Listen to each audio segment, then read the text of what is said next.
Okay, you guys ready? Let's go. Oh, here's a word to anyone using microphones like these.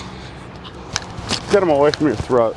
If you're too close, or it's too close, it's gonna sound like a stethoscope, and you're gonna sound like you can't breathe. So, just a note to anyone who does this, because I've experienced it. So, get the thing away. Just let it pick up what it does. The Lumix S9. You're not gonna poop again, are you? No. Okay, you're just doing your thing. You're gonna do it too, huh? Okay. There we go. We've got Biddy and Jolene out today. We're gonna work a little bit on shadows, because truthfully, it's just really bright. Where do I start? Oh, I know where I start. You know, I scripted out the snarkiest video I've ever done. Not this one. I shit canned my previous attempt.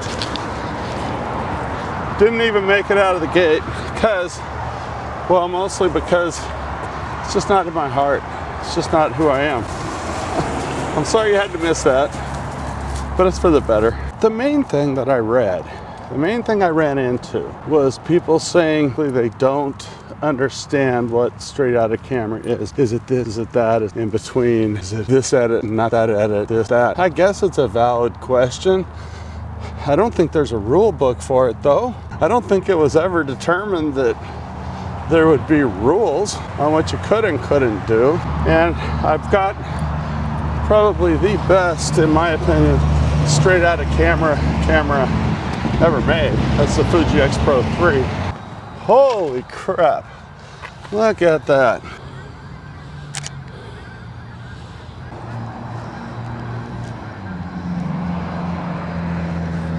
I don't know if I got any of it. I just wasn't ready for that. We're only at 35 millimeters today because I really didn't plan on doing any significant photography. This was more of a conversation, but the person who made the recipe I'm using is from Wales, Mark Adams. He's a friend of mine. You know how cool it is shooting a recipe by a friend? It's awesome. And it's around the world. It really is. Are we too bright? I think it might be. Ah, we got a train. Let's go, guys. Come on. Holy shit. Happy days. Come on, guys. Let's go. Up. We got a train. So we're going to be using the Leica-Like straight out of camera. I'm just going to be working on focus and exposure. We got a little hump right here. We're going to perch on. Come on, dogs. Come on. We got a train. Let's get serious. Get serious. That's funny. Let's do some shots around the perimeter. See what we're working with. We on it? We're on it. Yeah, baby. Leica-Like, come on down. Nice. Perspectives controlled. We got good color working. Oh, he ain't waving.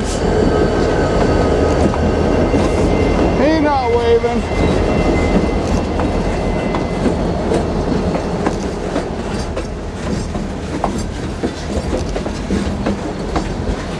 Battery's still going. Still got some memory left.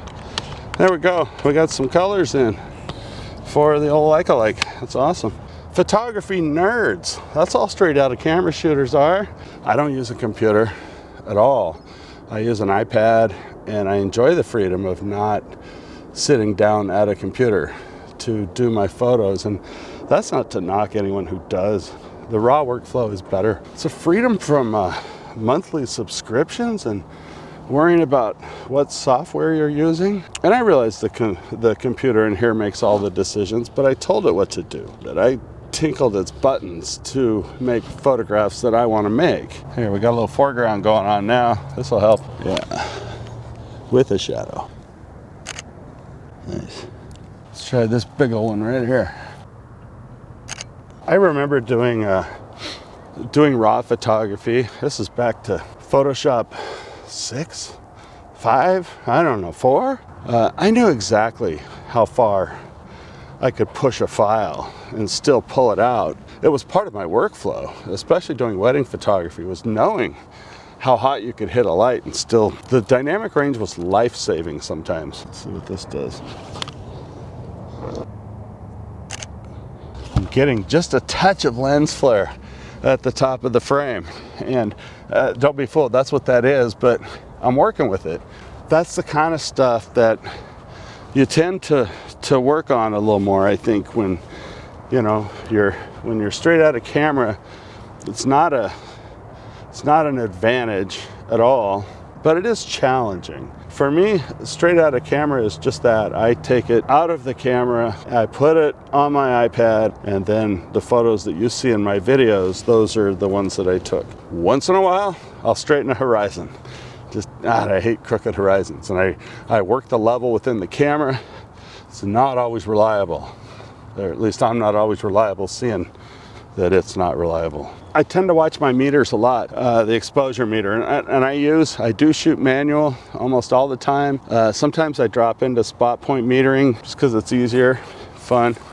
I get good results either way. A manual exposure doesn't work any better than a P mode exposure. One of the reasons I do manual a lot is because straight out of camera JPEGs, it's do or die right then. That's what you got. One of the things that becomes critical is overexposing and underexposing, and I do it to an edge, man. I just take it right over the edge sometimes because it's the only way I can get what I want.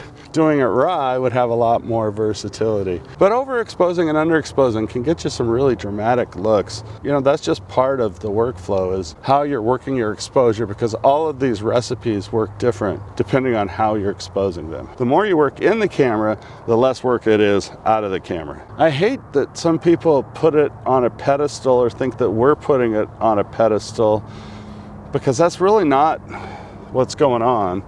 There's no superiority. I think what you find instead is a bunch of weirdos and a bunch of nerds like me that love the experience of photography. I don't care about editing anymore in my life. I'm just done. I enjoy the challenge of doing it, and sometimes I get terrific results, sometimes I don't. A lot of times it's in the spirit of something. It's inclined to have this look more than that look.